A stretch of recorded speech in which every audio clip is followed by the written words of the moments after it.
How are all my kitchen peeps doing today? We are going to do another easy, quick, fast, tasty, nutritious, yummy, my usual spiel side dish today. I guess y'all may have kind of detected a theme in some of my videos. We're doing some basic prep skills, the trilogy, the bacon, the freezing, the little packets, the gravy, the bechamel sauce. Those are all just kind of basic kitchen skills. You have those kind of things down, know how to have those in your toolbox, as they say, and you can get dinner ready quickly. The other thing we're working on is fast and easy side dishes. The roast we made obviously wasn't a side dish, just kind of threw that one in, but just how to do some quick veggies to get on the table.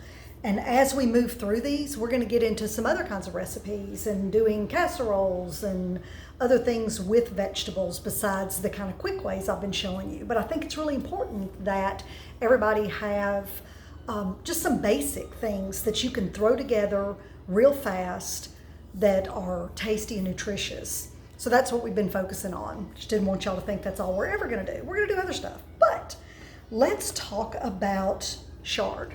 Or chard, as some people call it. I'm not really sure what's the right way to say it. I say chard, whatever, C-H-A-R-D. This is Rainbow Chard. It's a big one, as you can tell.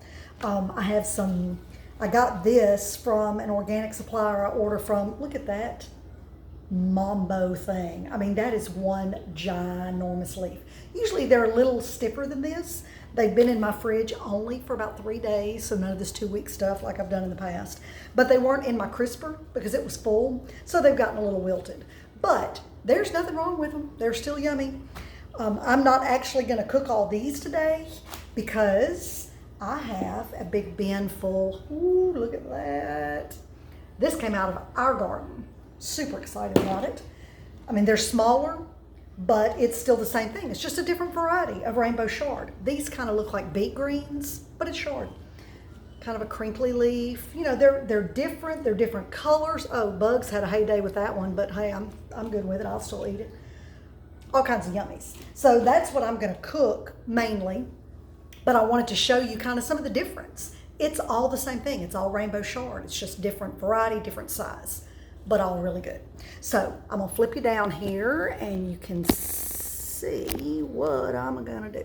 So all you have to do, this is really similar to the collard greens or mustard greens. I guess it was mustard greens that we did a video on.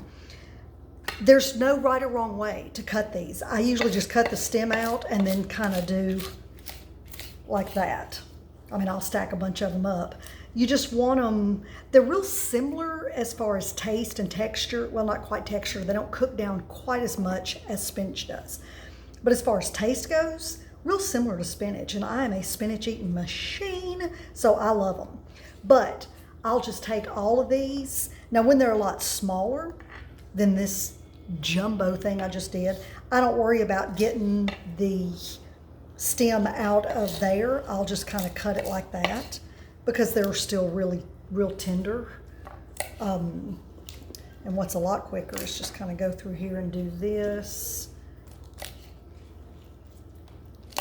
and stack them up. I'll cut it in half and then just, whoops, that kind of flew, and do it like that until I have a nice ginormous pile. We are piglets, as I've explained to y'all in the past, my husband, my son, and I, my youngest son, and we eat lots of this stuff. We're gonna grill some salmon tonight, and I'm gonna steam some fresh broccoli and then cook this, which we're about to jump on the stove and do, and that's gonna be the best meal ever. So I'm gonna pause this so I can cut up some more, and you're not gonna watch me cut chard for 5 minutes.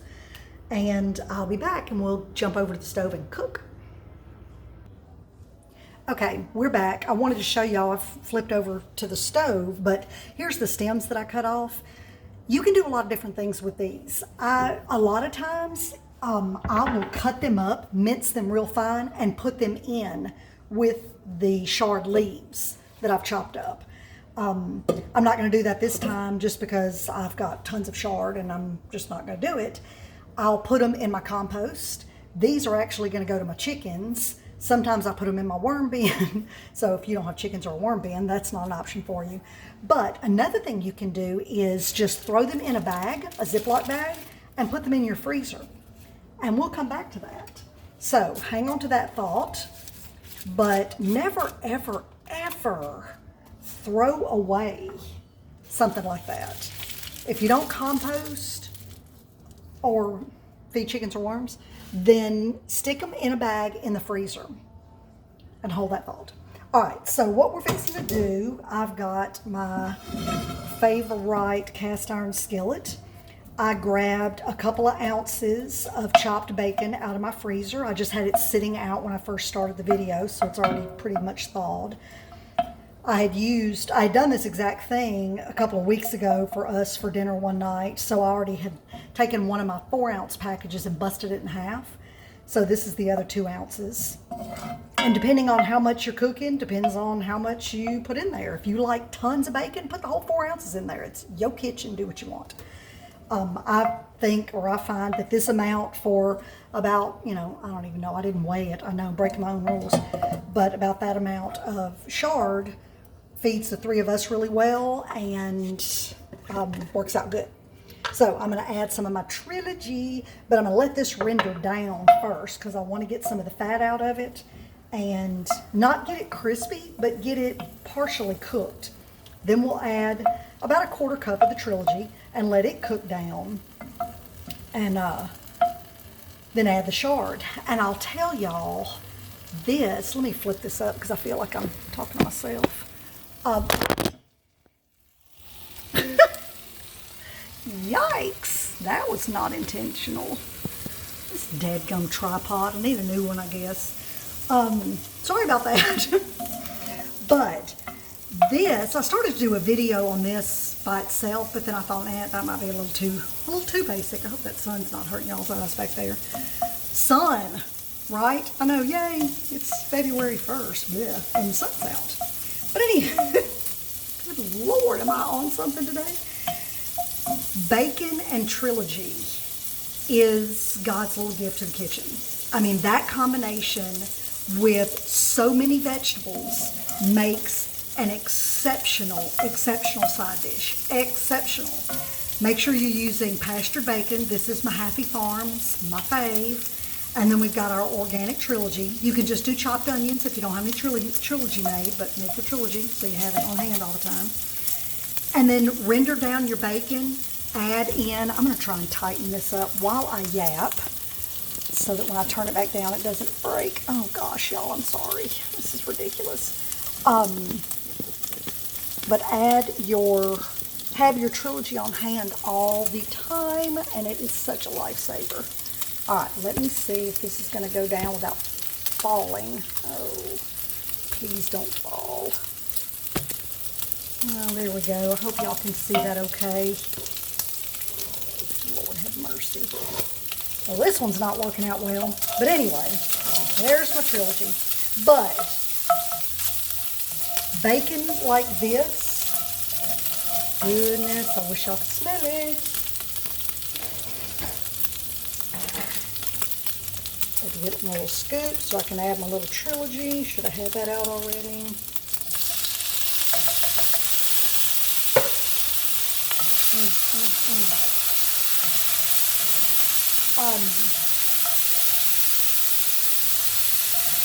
Goodness gracious. This video is a train wreck. I don't know what my deal is today. Is that okay? Lord have mercy. Good thing y'all aren't paying for this content. I'd get sued. Anyway,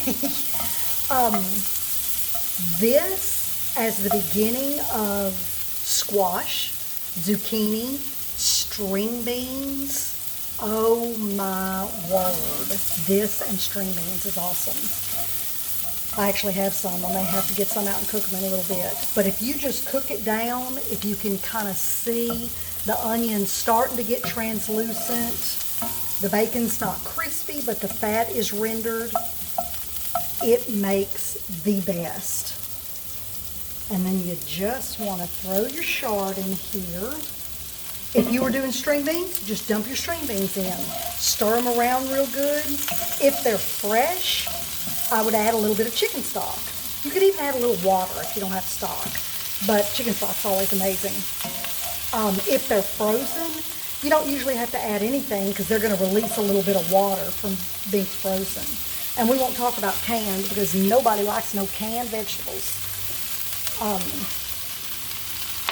Woo, did you hear that? All right, get the rest of that in there. Leave no leaf behind. I'm going to turn it down a little bit. And all we're going to do for this is just stir it around, get it all good and coated.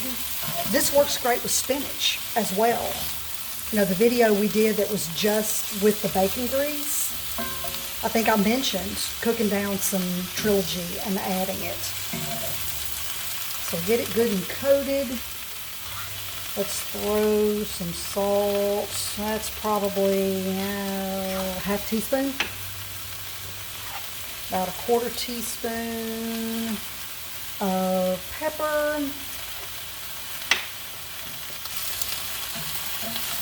And then you're just gonna turn it down a little more because at this point, you want to put a lid on it and just let it almost kind of steam down. And however cooked down you do it is totally up to you. If you like it super cooked down, then knock yourself out.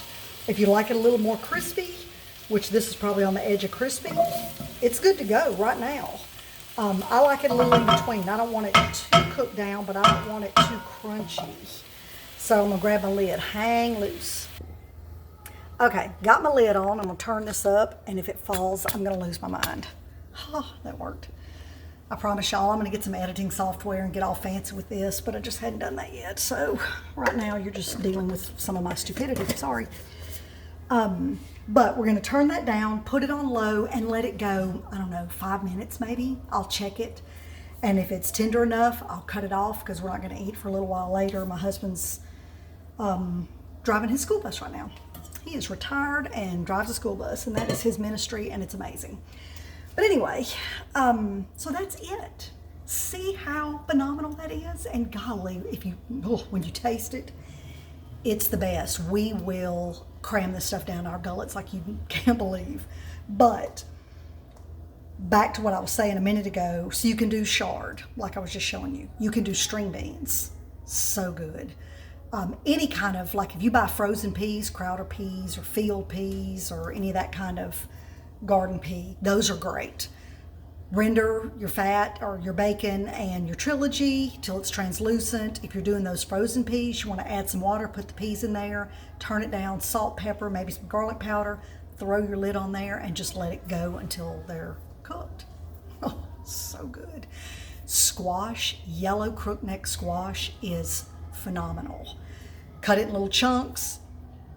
After you render your bacon and get your translucent Trilogy and all, I mean, it all starts just like that. Throw your squash in there, throw you a couple big chunks of butter. If you don't like butter, don't do dairy, you can just put in some chicken stock and let it cook until the squash is tender. It is unreal, especially if you get fresh summer squash. So, so good. So anyway, I may throw that in some other videos or something, show you those, but that's how you do it. So it's so stinking good. Having that bacon on hand and having that Trilogy on hand is amazing. It's a lifesaver when you need a quick dinner. So we'll come back. I'm gonna set a timer. Ooh, that looks and smells amazing. And we'll come back in a few minutes and I'll show you what it looks like when it's done. Okay, it's been 4 minutes. Let's flick this thing down. Good Lord. Hopefully y'all can see that. Take the lid off.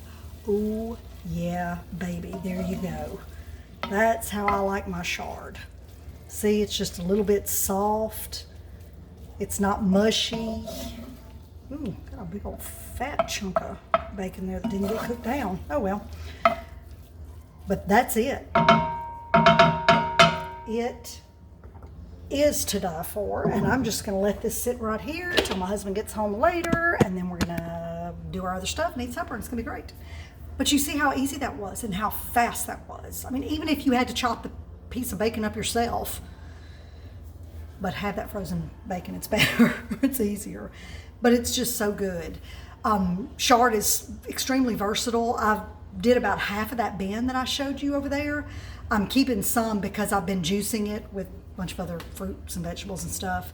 I cut it up yesterday and mixed it in with some cheese and ham and bacon, and what else did I have in there? Pepperoncinis, and stuffed it in some sourdough focaccia bread and rolled it in an egg, and then kind of did it like a panini thing in my skillet for breakfast. Yeah, that was good. But chard is just so versatile. I've put it in quesadillas last weekend, I think that was. It's just a great vegetable that you can use so many ways, and I wanted to show it to y'all because, you know, maybe not everybody has used it or had it or seen it or knows what to do with it, but now you do. So run out, get you some chard and cook it up. You'll love it. Have a good one.